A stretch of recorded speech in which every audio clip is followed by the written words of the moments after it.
If set P is defined as S is such that x is greater than -2 but less than or equal to 3, and set Q is defined as x is greater than or equal to 0 but less than 5, are subsets of the universal set, which is defined as x is greater than or equal to -2 but less than or equal to 5.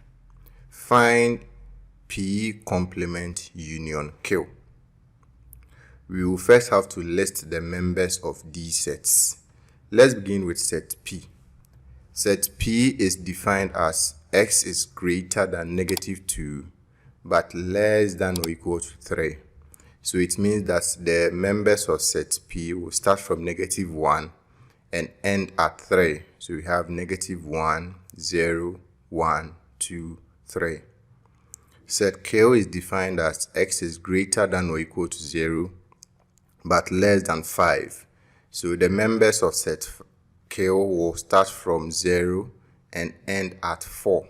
So we have 0, 1, 2, 3, 4.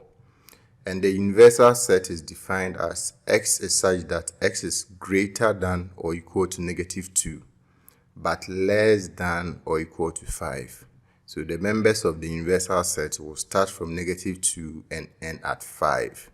We have -2, -1, 0, 1, 2, 3, 4, 5. We are looking for the members of the set P complement union Q. We first have to find the members of P complement.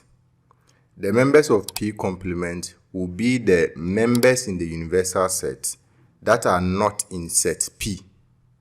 So we will compare P to the universal set. The members in the universal set that are not in set P will give us P complement. And we will have -2, 4, 5. Because these are the members that are in the universal set that are not in set P. We have the members of P complement as -2, 4, 5. The question wants us to find P complement union Q. We will get the members of P complement union Q by putting the members of P complement and the members of Q together. The members of P complement are -2, 4, 5. The members of Q are 0, 1, 2, 3, 4.